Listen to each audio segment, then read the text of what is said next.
Je me suis toujours demandé si Beethoven ou Léonard de Vinci étaient nés dans ces banlieues. Seraient-ils devenus les hommes qu'ils sont devenus? Je crois qu'on ne peut jamais répondre à une question pareille. Mais ils auraient eu moins de chance. Et ce qu'il faut rétablir, c'est l'égalité de chance, le principe de toute éducation. C'est que chaque enfant puisse devenir un Léonard de Vinci ou un Beethoven. Et visiblement, on ne le fait pas. On ne le fait pas avec l'éducation dans les banlieues, encore moins avec les logements. On a créé des logements qui sont de véritables cages à lapins, des clapiers. Ça, c'est ce qu'a fait le XXe siècle.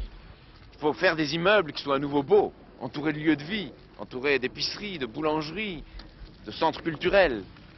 Il faut des transports entre ce qu'on appelle la banlieue, les quartiers et la ville. Il faut que les enfants puissent arriver à leur école en moins de 10 minutes, partout.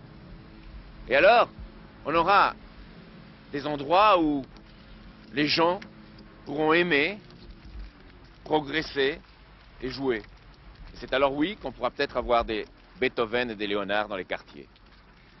D'accord, mais tout de même, quand on regarde l'immensité de ces banlieues et ces kilomètres d'immeubles entassés les uns sur les autres, on peut se demander comment on va organiser tout cela. Ben, il faut y aller. Il faut faire un plan de 5 ans renouvelable. Pas faire du sparadrap ou essayer de traiter les choses par les petits moyens. Un grand plan de 5 ans renouvelable pour les banlieues. Un véritable plan Jaurès pour les banlieues. Pour ça, pour le guider, pour en être le cerveau, il faut un ministère de l'intégration et de la ville. Et puis, il faut une tête chercheuse, qui est un groupe pluridisciplinaire de différents gens, de différents horizons, un petit groupe qui va sur le terrain et qui enquête, qui demande aux gens qui sont dans les banlieues ce qu'ils veulent.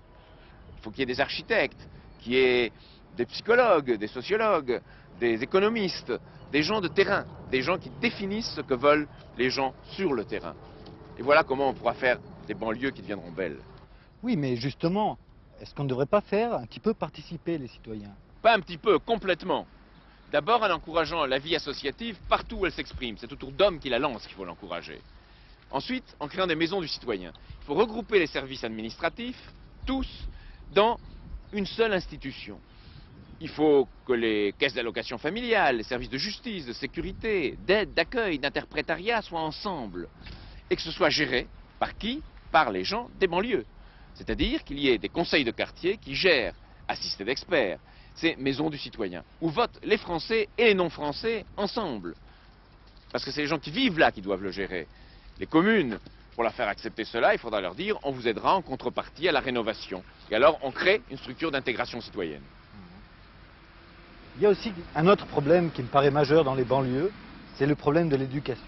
On a des tas de jeunes qui sont... Alors, d'abord, il faut que le lycée soit intégré, c'est-à-dire que le lycée soit la périphérie de la banlieue et que, comme à Marseille, où les HLM des quartiers nord et les villages alentours communiquent, qu'il y a un lieu de solidarité entre ceux qui sont dans la banlieue et ceux qui n'y sont pas. Ensuite, il faut créer une véritable école normale des banlieues. Qu'est-ce que ça veut dire? Ça veut dire une institution orientée vers un métier, une institution de rattrapage, de seconde chance, où ceux qui ont dû sortir de l'enseignement reçoivent une nouvelle chance avec un an de rattrapage, un an de stage dans une entreprise et 2 ans de suivi dans une entreprise. Et à ce moment-là, on peut les réintégrer. Et il faut aussi l'école pour les parents. Les parents qui le veulent doivent pouvoir aller à l'école eux aussi. Et le problème de la sécurité, alors? Ben, c'est essentiel pour assurer l'installation d'entreprises, l'installation de commerce dans la banlieue, la vie.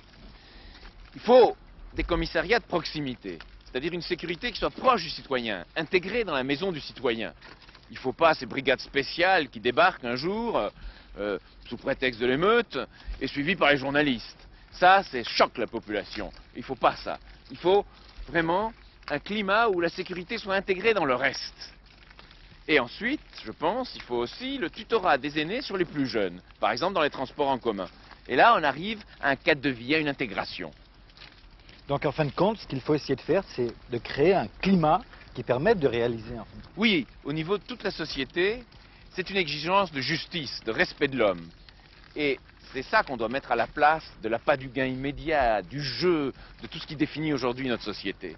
Et au niveau de chacun d'entre nous, c'est reconnaître l'autre, être capable de se mettre à sa place, à égalité avec lui, et briser avec ses propres idées reçues, ses propres préjugés. Et à ce moment-là, oui, la justice devient possible, et avec elle, la démocratie.